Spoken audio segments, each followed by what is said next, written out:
Hello there, welcome back to the channel. Today we have something very special. It's the Summer 1 banner, and oh man, we really have some meta-changing things happening here. Let's dive right into this banner review. And let's start with Summer Marie, who is a devoted wind support in subjugation. We have some very balanced stats, and again, like a good attack value for a support. Good HP, not the greatest, but like good defense, so very balanced. Yeah, we have a 5 hit at a C gauge. So this is nice when your support is strong. It can do 5 hits and help you get to knockdown faster, easier. And we have all allies skill cooldown reduction by 20%. So this is great. The strat is often to go ahead and start with your DPS skills, the character skill, the weapon skills. And then you'll use Marie in the knockdown, reduce the weapon skill cooldown of your DPS, be able to cast them again and get your character skill back up. You also get a wind buff out of the deal when she's wielding wind. Okay, and then all of this is great for support. We have the new updated verve of 50% for the attack stat of weapons for the whole party.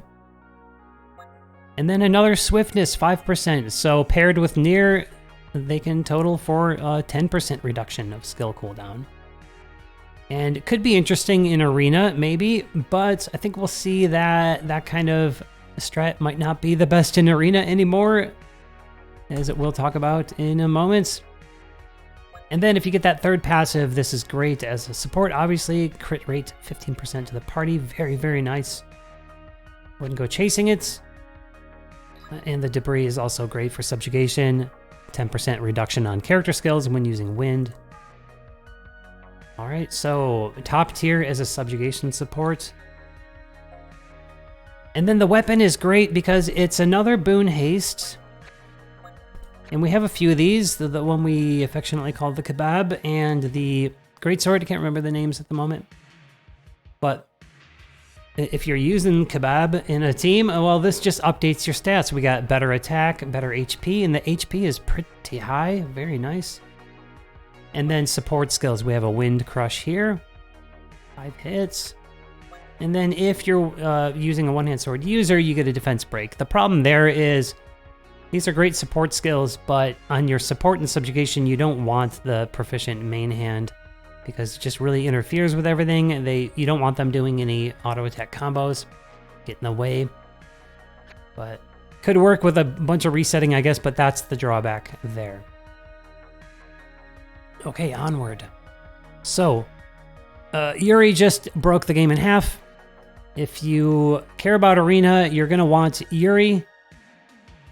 And, some thoughts, like lately I've been saying, I've been saying it for a while. Maybe we can expect an Arena meta shakeup in summer, because we did last year, right, with Summer Wife. So I've been saying that for a while, and sure enough, here we go. And then also I've been bemoaning the coin toss meta, where our snipers are getting faster and faster and more powerful, and it can be really, daunting to come up against a team with a well-built sniper, and sometimes there's no guaranteed counter to it.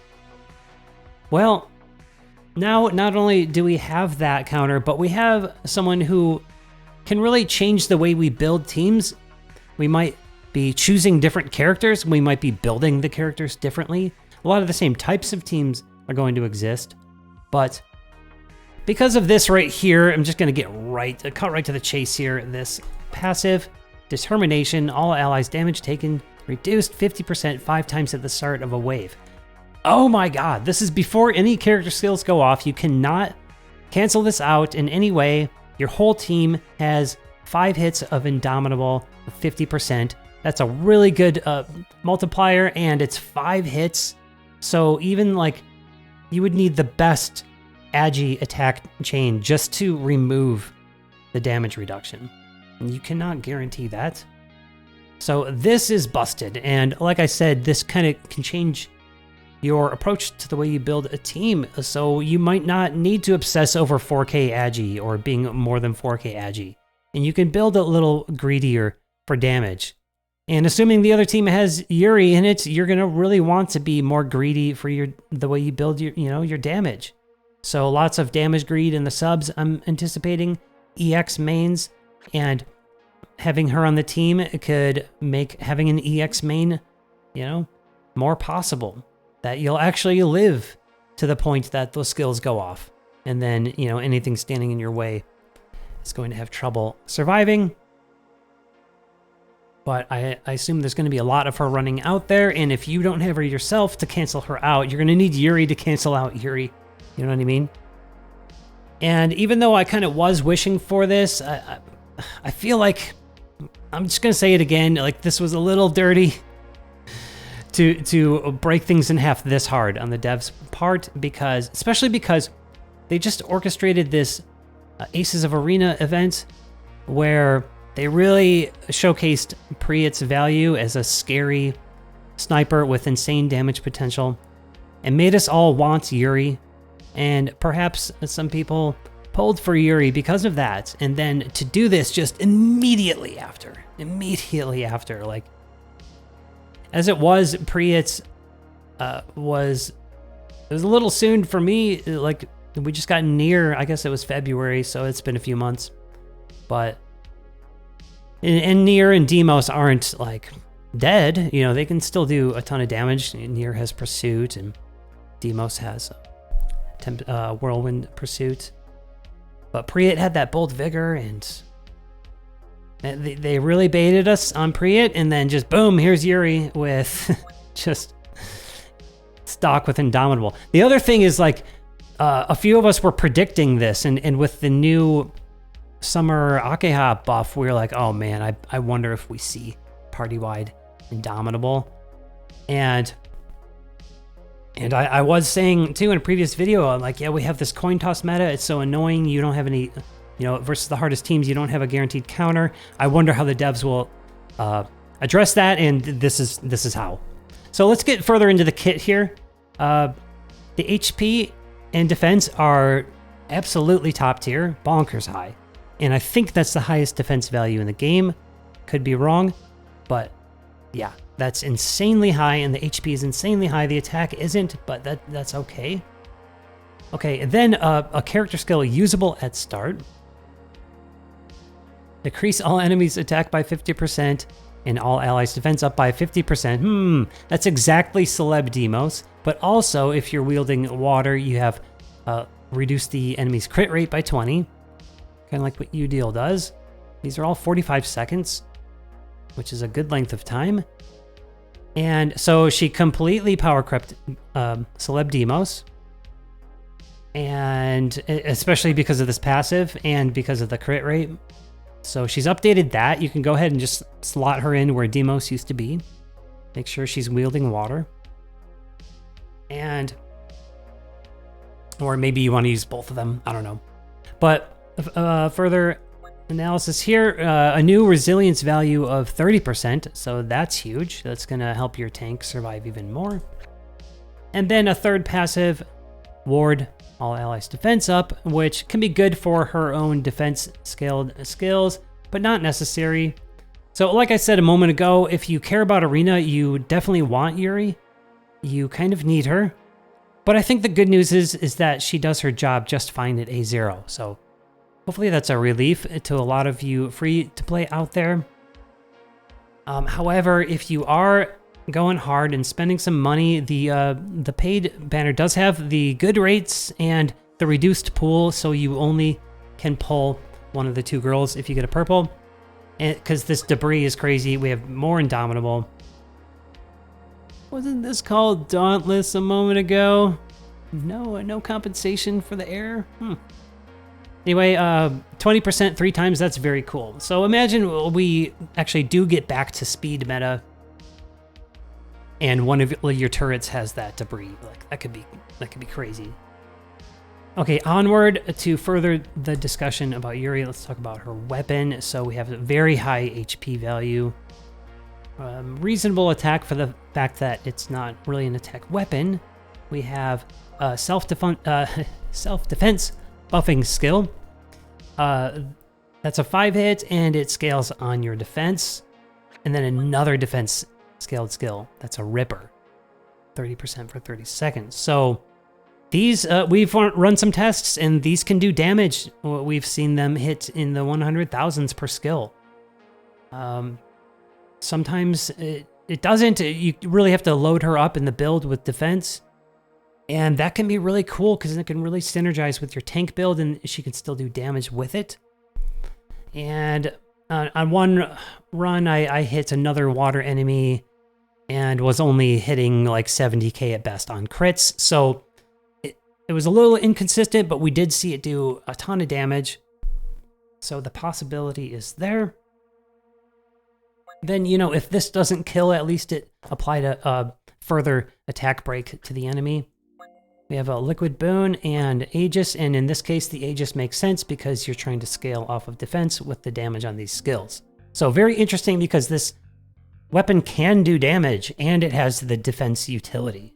So very powerful, but in my tests, in the tests I've seen, it seems like using the EX Yuri gun, that water gun, and building her for offense was a little more reliable. That one is almost always hitting over 100,000 on the skills. So you can experiment with that. I'm curious to see how that goes and what more and more players say about that. But at the moment, I really like the prospect of using this as a main hand, but I've found a little more reliability in using the EX main hand. Okay, yeah, once again, those skills. Yeah, and that's it for the banner items. Now, should you pull?